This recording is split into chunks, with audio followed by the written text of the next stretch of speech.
بندوں پر اعتماد کرنا چھوڑ دیں، اللہ پر اعتماد کریں۔ ایک اعتماد ہے اللہ کے نیک بندوں کا، دعاؤں کا اعتماد، نسبتوں کا اعتماد، اس کی بات نہیں کر رہا میں، دنیا داروں، سیٹھوں، نوابوں، جاگیرداروں پر اعتماد کی بات کر رہا ہوں۔ اعتماد خلق چھوڑ دیں، اعتماد خالق کریں۔ بندوں پر بھروسہ نہیں، بھروسہ اللہ کی ذات پر۔ جو بندہ رب کی ذات پر بھروسہ کرتا ہے مضبوط ہو جاتا ہے، طاقتور ہو جاتا ہے، کمزور نہیں پڑتا۔ یہ ضروری نہیں کہ آپ کے دوست مخلص نہیں تھے تو اس لیے آپ کا کام نہیں ہو سکا، یہ ضروری نہیں ہوتا۔ ہو سکتا ہے آپ کے دوست پورے مخلص ہوں، تعاون بھی پورا کرنے کو تیار ہوں، پر رب کریم کا ارادہ قدرتی نہ ہو کہ آپ کا کام ہو۔ کیا کر لیں گے آپ کے احباب، آپ کے دوست کیا کر لیں گے؟ اللہ کا ارادہ قدرتی نہیں۔ شاید اسی لیے کسی درویش نے کہا تھا کہ خوش نصیب وہ ہے جو اپنے نصیب پہ راضی ہے۔ وہ شاید زیادہ نصیب والا ہے جو اپنے نصیب پہ خوش ہو گیا۔ عزیز دوست، چیزوں کو سمجھ لیں اور اچھی طرح سے آپ سمجھ لیں کہ ہو سکتا ہے کہ آپ کے دوست آپ کو پورا کندھا دینا چاہ رہے تھے، وہ تیار تھے، پر اس وقت آپ کا نصیب ہی کچھ اور تھا۔ آپ ان خزانوں پر زیادہ توجہ کریں جو خزانے رب کے پاس ہیں۔ ہمیں اپنے تعلقات پر بڑا بھروسہ ہوتا ہے، ہمیں بڑا پتہ ہوتا ہے اتنے لوگوں سے میرا جرانہ ہے، فلانے سے میرے دوستی ہے۔ اور بھائی یہ سارے کام تب ہوں گے جب رب چاہے گا۔ بہترین ڈاکٹر کے پاس جا کے دوا کھا لے میرے عزیز، شفا تبھی ہوگی جب میرا اللہ چاہے گا۔ سارے ٹیسٹ کر لیے ہیں ڈاکٹر نے مریض کے، ساری رپورٹیں آ گئی ہیں، ہر چیز ٹھیک ہے، لیکن نہ وہ کھا پاتا ہے، نہ وہ سو پاتا ہے، نہ وہ چل پاتا ہے، نہ وہ ہنس پاتا ہے۔ اس نے پوری دنیا جہاں تک اس کی دوڑ تھی اس نے لگا لی، لیکن لازمی نتیجہ یہ نکلتا ہے کہ اسے کہنا پڑتا ہے کہ ہوگا وہی جو میرا رب چاہے گا۔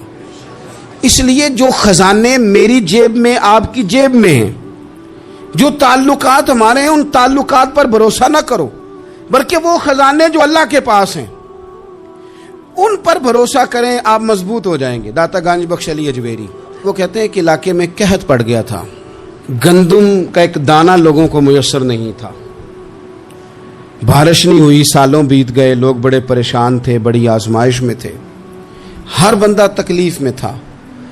بازار میں لوگ آتے تھے تو سہمے سے، ڈرے سے، پریشان سے۔ قحط ہے، آزمائش ہے، مجبوری ہے، جانور بھوکوں مر رہے ہیں۔ اللہ تبارک و تعالیٰ کی طرف سے لوگوں پر ایک آزمائش ہے، لوگ صبر کر رہے ہیں۔ کہتے ہیں کہ غلام بازار آیا تھالا لے کے کچھ خریدنے، آیا بھی تو اٹکیلیاں کرتا، اور چیزیں خریدی تو ہنستے ہوئے، اور جانے لگا تو مسکراتے ہوئے۔ پریشانیوں میں، دکھوں میں کو بندہ اگر اس طرح ہنسے تو بعضوں کا طبیعت چڑ جاتی ہے کہ یار ہم پریشان ہیں، تجھے کس بات کی خوشیاں چڑھی ہوئی ہیں۔ کہتے ہیں لوگوں نے بازو تھام کے غصے سے کہا تو اتنا خوش کیوں ہے جب سارا شہر پریشان ہے، سارا ملک آزمائش میں ہے، تو اتنا کیوں ہنس رہا ہے؟ کہنے لگا تم ہوگے پریشان، میں جس کا غلام ہوں نا، میرا جو آقا ہے اس نے اپنے برتن بڑے پہلے گندم سے بھر لیے تھے، میرے آقا کے بڑولے بھرے ہوئے ہیں، لہذا میں کسی پریشانی میں نہیں ہوں، خوش ہوں۔ داتا علی اجمیری رحمت اللہ علیہ کمال کر گئے، سید حجویر مخدوم امم۔ داتا صاحب فرماتے ہیں اگر تیرا اور میرا رب کے خزانوں پر اتنا بھی یقین ہو جائے نا جتنا اس غلام کا اپنے آقا کے خزانے پہ ہے، تو پھر ہم ہر وقت رو کے نہ دکھائیں، پھر ہر وقت ہم غربتوں کے رونے نہ روئیں، پھر ہر وقت ہم یہ مایوسیوں کی کہانیاں نہ سنائیں۔ لوگ اگر کہیں کہ بڑے دکھ ہیں، بڑی آزمائش ہے، بڑی پریشانی ہے، دنیا بڑی تکلیف میں، بیماریاں آ گئیں، آفتیں آ گئیں، تو بندہ مومن ہنس کے کہتا ہے تم پریشان ہوگے، ہم تو جس رب کے ماننے والے ہیں اس کے خزانے بھرے ہوئے ہیں، اور ہمارا رب عطا کرتا ہے تو پھر اپنے کرم سے اس طرح عطا کرتا ہے کہ وَيَرْزُقْهُ مِنْ حَيْثُ لَا يَحْتَسِبُ۔ وہ کہتے ہیں میں اتنا دوں گا اور وہاں سے دوں گا کہ تجھے خبر بھی نہیں ہوگی، میں تجھے وہاں سے دوں گا کہ تو نے کبھی سوچا بھی نہیں ہوگا۔ آپ اگر چاہتے ہیں کہ زندگی سکون میں آ جائے، سکون میں، تو لوگوں کی جیبوں پہ نظر چھوڑ دیں، رب کے خزانوں پہ نگاہ جمائیں۔ اتنا نوازتا ہے، اتنا نوازتا ہے، اتنا نوازتا ہے کہ انسان حیران ہو جاتا ہے کہ مجھے اتنا بھی مل سکتا ہے۔ انسان طاقتور ہو جاتا ہے جب وہ سمجھتا ہے کہ سارا کچھ میرے رب کے دست قدرت میں۔ پھر وہ کوئی تخریب نہیں کرتا، کوئی غلط رستہ اختیار نہیں کرتا، کوئی چور دروازہ اختیار نہیں کرتا، بلکہ وہ اپنے رب کی رضا پہ راضی رہنے کا عادی ہو جاتا ہے۔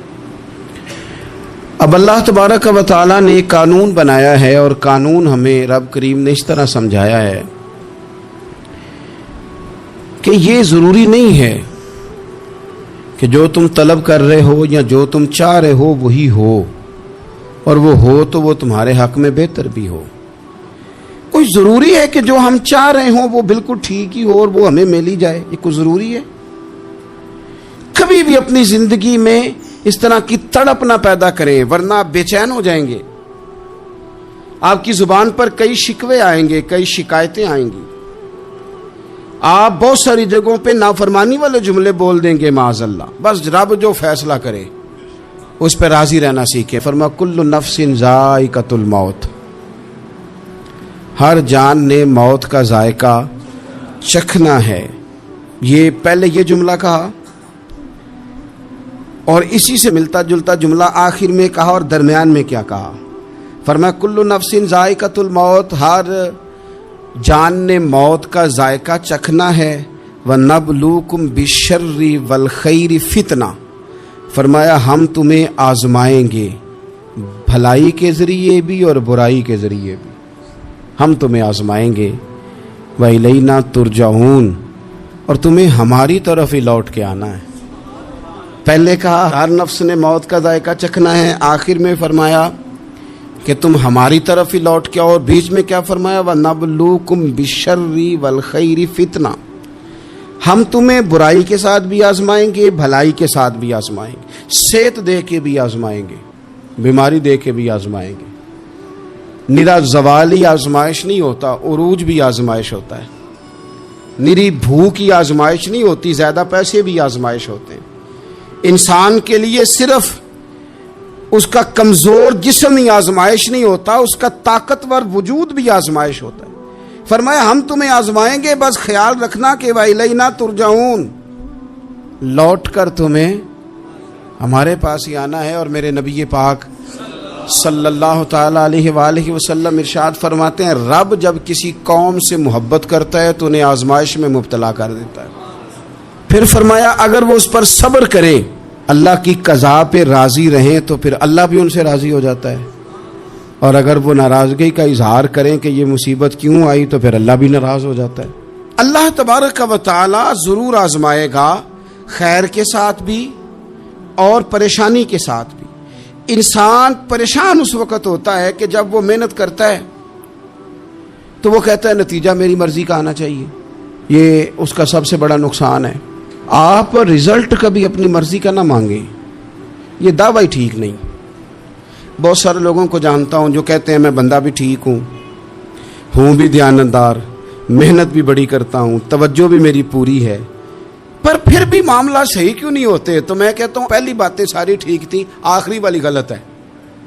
اس لیے کہ محنت آپ کریں ساری، پر بندے نے رہنا تو بندہ ہی ہے نا۔ ساری محنت کر کے آپ کبھی اس نقطے کو سمجھ جائیں نا کہ 950 سال نبیوں نے تبلیغ کی، ہزار سال انبیاء نے تبلیغ کی، انبیاء نے، رب کے تربیت یافتہ لوگوں نے تبلیغ کی، 2 لوگوں نے کلمہ پڑھا، 4 لوگوں نے کلمہ پڑھا، لیکن میں آپ کو دیانتداری سے بتاتا ہوں کہ وہ کامیاب ہو کے گئے دنیا سے۔ انبیاء کامیاب ہوئے، کیوں؟ اس لیے کہ رب نے انہیں کہا تھا جا کے پیغام دینا ہے، یہ نہیں کہا تھا کہ بندوں کا بدلنا بھی ضروری ہے۔ ہمارے بچے پتہ کیا کرتے ہیں؟ وہ فٹافٹ نہ پریشان ہو جاتے ہیں۔ نبیوں کے ذمہ تبلیغ کرنا ہے، یہ ان کا ذمہ نہیں کہ لوگ ضروری کلمہ پڑھیں۔ ہدایت تو رب کریم کے دستے قدرت میں۔ انبیاء خلوص سے، للہیت سے جد و جہد کرتے رہے، لیکن انہوں نے یہ نہیں کہا کہ مالک اتنی محنت کی ہے بندے ٹھیک ہی نہیں ہوتے، یہ نہیں کہا انہوں نے، اس لیے کہ جو ان کی ڈیوٹی تھی انہوں نے ڈیوٹی صحیح کی۔ ہم نے اپنی ڈیوٹی کرنی ہے. پریشان اس وقت ہوتے ہیں جب نتیجہ اپنی مرضی کا مانگتے ہیں. نتیجہ نہ اپنی مرضی کا مانگے, رزلٹ نہ اپنی مرضی کا مانگے. اور جناب پیر صاحب میں فلانا وظیفہ بھی پڑھتا ہوں, فلانا وظیفہ بھی پڑھتا ہوں, فلانا وظیفہ بھی پڑھتا ہوں, دل نہیں صاف ہوتا. تو میں نے کہا یہ تو اللہ نہیں کر رہا ہے. آپ ڈیوٹی کریں, آپ کام کریں جو آپ کے ذمے لگایا گیا ہے, اس میں وہ قضا نہ کریں آپ. باقی اللہ تعالیٰ کرم نوازی فرمائے گا. دیکھیں ایک بادشاہ تھا, اس کی سلطنت میں نا وہ قوم بنانا چاہتا تھا. ہمارے بادشاہ, ہمارے حکمران قومیں نہیں بناتے, لوگوں کو اپنے حق میں قائل کرتے ہیں. اس لیے کبھی بھی ہمارے ملک میں قومی سوچیں عام نہیں کی جاتی, ذاتی سوچیں عام کی جاتی ہیں. ملی باتیں نہیں کی جاتی, ذاتی باتیں کی جاتی. وہ چاہتا تھا کہ میری قوم بن جائے. اس کا ایک ہیرا سلطنت میں سے گم ہو گیا, تو اس نے اعلان کیا, اس نے کہا کہ جو بندہ ہیرا تلاش کر کے لائے گا اسے انعام دوں گا. ساری قوم نکل کھڑی ہوئی ہیرا تلاش کرنے پر. ادھر بھی لوگ گئے, ادھر بھی لوگ گئے, خشکیوں میں, دریاؤں میں, جہاں جہاں جس کی پہنچ تھی, جنگلوں میں, وادیوں میں, گھروں میں, بستیوں میں لوگوں نے ڈھونڈا. ساری قوم ایک ہیرا تلاش کر رہی ہے. بالآخر سب لوگ جمع ہو گئے ایک میدان میں. ایک بندہ اوپر چڑھا بادشاہ کے پاس, وہ اونچی جگہ پہ کھڑا تھا. اس نے کہا جناب یہ ہیرا مل گیا ہے. اب جب ایک کو ہیرا مل گیا تو باقیوں کے چہرے اتر گئے کہ یہ کامیاب ہوا, ہم ناکام ہوئے. بادشاہ چونکہ ان کی تربیت کے لیے یہ کام کر رہا تھا, اس نے کہا تمہارا کیا خیال ہے کہ اس ہیرے کے بغیر میرا گزارا نہیں تھا, کہ تمہارا کیا خیال ہے کہ ہیرا میری سلطنت سے نکل گیا تو مجھے زوال آ جائے گا. اس نے کہا یہ تو ایک ہیرا ہے. اٹھا کے پھینکا, دیوار کے ساتھ لگا, ہیرا ٹوٹ گیا. اس نے لوگوں سے کہا تمہارے چہرے اترے ہوئے ہیں, میں تمہیں ایک بات سمجھانا چاہتا ہوں, ہیرا ایک ہی تھا, ایک ہی بندے کو ملنا تھا. میں نے انعام کا اعلان تو یہ کیا تھا نا کہ جو ہیرا ڈھونڈ کے لائے گا اسے انعام دوں گا, لیکن اب میں تمہیں بتاتا ہوں کہ میں تم سب کو انعام دوں گا. اس لیے کہ ہیرا ایک تھا, ملنا ایک کو ہی تھا, سب کو مل سکتا نہیں. لیکن انعام اس لیے سب کو دوں گا کہ ہیرا ڈھونڈنے پر انعام نہیں دے رہا, میں کوشش کرنے پہ انعام دے رہا ہوں. کہ تم نے کوشش تو کی, تم نکلے تو صحیح, جدوجہد تو کی. کچھ لوگ کہتے ہیں کہ ہمیں ہیرا مل بھی جائے. او خدا کے بندے, ہیرا ایک ہے. ہیرا ملنا کمال نہیں, محنت کرنا کمال ہے. ہم نہ تیار نہیں ہوتے. اللہ فرماتے ہیں میں نے آزمانا ہے, میں نے آزمانا ہے. تم نے سفر جاری رکھنا ہے, لیکن یہ ضرور یاد رکھنا کہ وَإِلَيْنَا تُرْجَعُونَ, لوٹ کے تمہیں میرے پاس ہی آنا ہے. تم نے لوٹ کے ادھر آنا ہے, اس بات کو ذہن میں رکھنا. حضرت عبداللہ بن عباس رضی اللہ تعالیٰ عنہ اس حدیث کے راوی ہیں. المعجم الکبیر کی یہ حدیث ہے. اللہ کے پیارے رسول صلی اللہ تعالیٰ علیہ وسلم ارشاد فرماتے ہیں کہ جس بندے کو 4 چیزیں مل گئی نا, اسے اللہ تعالیٰ نے دنیا اور آخرت کی بھلائیاں عطا فرما دی. 4 چیزیں جس شخص کو نصیب ہو گئی. یا رسول اللہ کون سی؟ حضور فرماتے ہیں جس کو شکر کرنے والا دل مل گیا, اور کریم محبوب فرماتے ہیں جسے اللہ تعالیٰ کا ذکر کرنے والی زبان مل گئی, اور حضور فرماتے ہیں جسے مصیبت پر صبر کرنے والا بدن مل گیا, اور جسے ایسی بیوی مل گئی جو نہ اس کے مال میں خیانت کرے گی, نہ اس کی عزت میں خیانت کرے گی. جسے یہ 4 چیزیں مل گئیں وہ خوش نصیب ہے. دنیا بھی بن گئی, آخرت بھی بن گئی. کامیابی صبر آ جانے کا نام ہے, کامیابی شکر حاصل ہو جانے کا نام ہے. کامیابی میرے عزیز یاد رکھ لے کہ انسان اللہ کے ذکر میں لگ جائے تو اس کا نام ہے کامیابی. ہم نے کس کو سمجھ لیا؟ اپنی زندگی میں ایک تو محنت کریں, نتیجہ اللہ پہ. دوسری بات, امیدیں ذرا چھوٹی وابستہ کریں, لمبی نہ بنائیں. ایک ہے منصوبہ سازی کرنا مستقبل کی, وہ غلط نہیں. میرے نبی پاک علیہ السلام کا فرمان کاش کبھی ہم سمجھ جائیں. حضور نے ایک دن صحابہ سے فرمایا تھا حیا کرو. کہا صحابہ سے, سمجھایا ہمیں, فرمایا حیا کرو. یا رسول اللہ کس بات سے؟ فرمایا وہ والا مال کماتے ہو جو کھا ہی نہیں سکتے, اور وہ والے مکانات بناتے ہو جن میں تم رہ ہی نہیں سکتے, اور ان چیزوں کا سوال کرتے ہو جن کی تمہیں ضرورت ہی نہیں. اتنے لمبے محلات, اتنا لمبا چوڑا مال, اتنا لمبا چوڑا پیسہ, اتنی لمبی امیدیں, اتنی لمبی داستانیں, انسان کمزور ہو جاتا ہے. ساری زندگی حساب کتاب میں بیت جاتی ہے. دیکھیں نا, حضور علیہ السلام نے فرمایا یہ جو غریب لوگ ہیں نا، یہ مالداروں سے 50,000 سال پہلے جنت میں داخل ہو جائیں گے۔ کیوں؟ اس لیے کہ جس کے بیگ زیادہ ہوتے ہیں نا، ایئرپورٹ پہ پھنس جاتا ہے، الجھ جاتا ہے۔ وہ کبھی ایک آیا، دوسرا نہیں آیا، تیسرا نہیں آیا، چوتھا نہیں آیا۔ اور جو ہینڈ کیری والے ہوتے ہیں نا، 2 جوڑے، وہ تو بس جناب سب سے پہلے وہی نکلتے ہیں، اور ان کی گاڑی بھی کسی رش میں نہیں الجھتی، گھر وقت پہ پہنچ جاتے ہیں۔ مال تھوڑا تو حساب بھی تھوڑا۔ تو ہم نا لمبی امیدوں کے چکر میں اس لیے پریشان ہے۔ رب کہتا ہے وَإِلَيْنَا تُرْجَعُونَ، تم نے اپنے گھر واپس آنا ہے، تم نے ادھر لوٹنا ہے۔ تم اتنے لمبے چوڑے معاملات کا شکار نہ ہو جانا۔ آپ اگر سکھی رہنا چاہتے ہیں نا تو عاجزی اختیار کریں۔ کیوں؟ کہ جب آپ عاجزی اختیار کریں گے تو آپ کو اللہ کی مخلوق اچھی لگنے لگ جائے گی۔ کیوں؟ کہ آپ اپنے سے بھی کسی کو بہتر سمجھتے ہیں۔ جب تک آپ میں تکبر ہے، میں نے دیکھا ہے کہ لوگ تکبر کا شکار ہو جاتے ہیں، کسی کو جھوٹا، کسی کو بددیانت، کسی کو فراڈیا، کسی کو دھوکے باز، کسی کو ڈاکو، کسی کو چور، کسی کو غدار، کسی کو فلانا، کسی کو فلانا۔ اصل بات کیا ہے؟ اصل بات یہ ہے کہ اس شخص کے دماغ کے اندر تکبر کا سودا سما گیا، یہ کسی چکر میں پڑ گیا ہے، اس کو ہیضہ ہو گیا ہے پرہیزگاری کا۔ یہ سمجھنے لگے کہ جو میں سوچتا ہوں وہ صرف وہی ٹھیک ہے۔ تیرا یہ دعویٰ ہے کہ ساری مخلوق ٹھیک نہیں، اور میرا رب فرماتا ہے لَقَدْ خَلَقْنَا الْإِنسَانَ فِي أَحْسَنِ تَقْوِيمٍ، میں نے مخلوق بنائی بڑی سونی ہے۔ ہم نا جب یہاں آ جاتے ہیں نا، یہاں ایک شخص تھا جس کا نام تھا بلعم بن باورہ، یہ بڑا مستجاب الدعوات تھا، جو دعا مانگتا تھا اللہ قبول فرما لیتا، پرہیزگار تھا۔ اسم اعظم اللہ نے اسے عطا کر دیا۔ حضرت موسیٰ علیہ السلام کے دور میں حضرت موسیٰ علیہ السلام نے جب اپنی قوم کو لے کے جبارین کے خلاف جہاد شروع کیا، نکلے تو اس طرف آنا تھا جس طرف یہ رہتا تھا۔ لوگ سارے اکٹھے ہو کے اس کے پاس آئے، آ کے کہنے لگے حضرت موسیٰ علیہ السلام آ رہے ہیں اپنی قوم کو لے کے حملہ کرنے کے لیے، تو دعا کر دے، معاذ اللہ نبی کے خلاف دعا کر دے، تو بد دعا کر دے تاکہ وہ آ نہ سکیں، تیری دعائیں قبول ہوتی ہیں۔ پہلے تو کہنے لگا کہ کتنے بدبخت ہو، مجھے نبی کے خلاف بات کرنے اور دعا کرنے کا کہہ رہے ہو، معاذ اللہ، بدبخت ہو، دوڑ جاؤ۔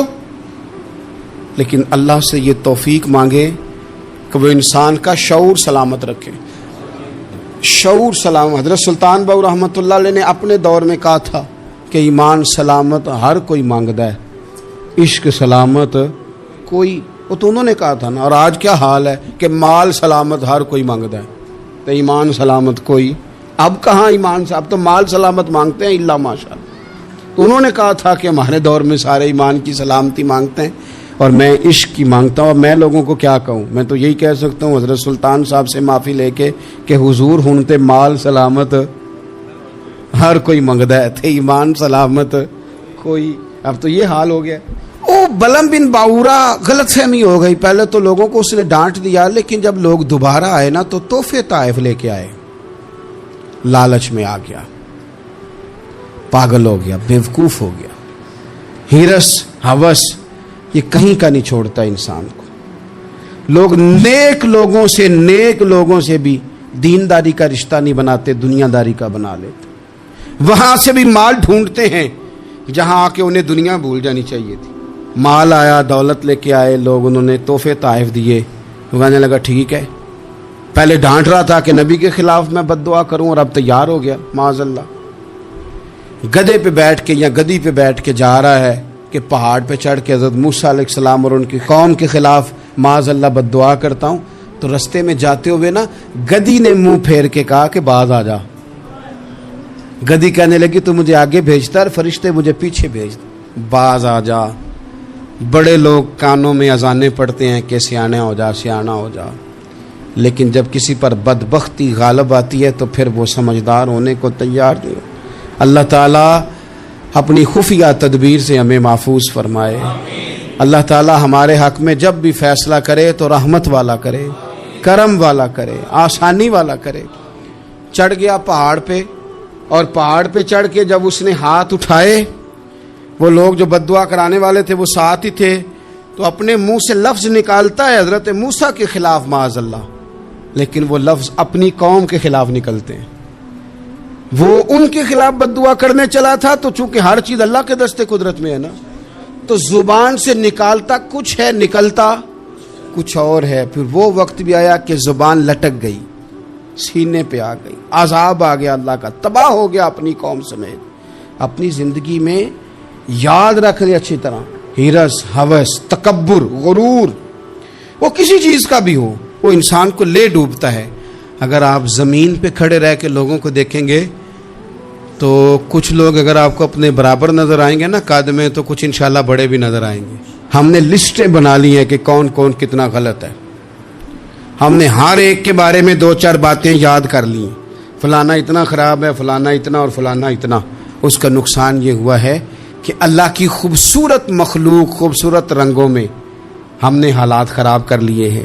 اگر ہم چاہتے ہیں کہ ہمارا دل سکون میں آئے، قرار میں آئے، تو زندگی عاجزی والی، انکساری والی، اللہ تبارک و تعالیٰ کی بات. میں اکثر کہتا ہوں کہ نبی پاک صلی اللہ تعالیٰ علیہ وآلہ وسلم نے کتنی شانیں بیان کی، حضرت عمر فاروق کتنی عظمتیں حضور نے ان کی بیان کی. جب ان کا وصال ہونے لگا نا، ان کو زخم لگا تو لوگ ان کی تعریفیں کرنے لگے. اب ان کو بھی پتہ تھا کہ میری عظمت میں حضور نے کیا کچھ بیان کیا ہے. لوگ ان کی تعریف کرنے لگے، امیر المومنین آپ کو یہ کمال حاصل ہے. تو حضرت عمر فرمانے لگے دعا کرو بس میری نیکی اور بدیاں برابر برابر ہو جائیں، نیکیاں اور بدیاں برابر ہو جائیں. میں کسی درجے کا خواہش مند نہیں، بس یہ چاہتا ہوں کہ یہ عاجزی کا حسن دیکھیں، انکساری کا یہ درجہ دیکھیں. فرماتے ہیں بس یار معافی دے دے نا، وہ معاف کر دے. پھر تو بات بن گئی. میں جلسوں پہ، اجتماعات پہ جاتا ہوں تو ایک رواج بن گیا ہے، لوگ بڑی بڑی قطاروں میں پھول لے کے کھڑے ہو جاتے ہیں اور گاڑیوں میں پھینکتے ہیں. تو میں اپنے سنگیوں سے کہتا ہوں کہ اگر تو قیامت میں بھی ایک پھول مل گیا نا تو پھر تو یہ سارے استقبال کام آ گئے. اور اگر وہاں کھڑا کر لیا گیا نا، صحیح حدیث میں حضور نے فرمایا ہے کہ کچھ سوالوں کے لیے بندے کو محشر کے میدان میں کھڑا کر لیا جائے گا. ان سوالوں میں سے ایک سوال یہ بھی ہوگا کہ بتا اپنے علم پر عمل کتنا کیا تھا. تو میں نے کہا اگر تو روک لیے گئے تو پھر ان پھولوں کا کیا بنے گا، پھر تو آزمائش میں آ جائیں گے. اللہم استرنا بسترک الجمیل استغفر اللہ ربی من کل ذنب واتوب الیہ. اے اللہ، جو غلطیاں یاد ہیں ان سے بھی توبہ کرتے ہیں، جو بھول گئی ہیں ان سے بھی توبہ کرتے ہیں، جو ظاہر ہے ان سے بھی توبہ کرتے ہیں، جو چھپی ہوئی ہیں تیرا اور ہمارا راز ہے ہم ان سے بھی توبہ کرتے ہیں. مالک، جہاں جہاں جس مقام پر جس لحاظ سے عمدن یا سہون بول کر، لہجے سے اور اشارے کنائے سے بھی کہیں کو تیری نافرمانی کر بیٹھے ہیں تو اس سے بھی تیری پناہ میں آتے ہیں. اپنی پناہ میں رکھیو، اپنی پناہ میں ہمیں ایمان کی موت دیجیو، اور صبح قیامت اپنے محبوب کی شفاعت ہمارے حق میں قبول فرمائیو.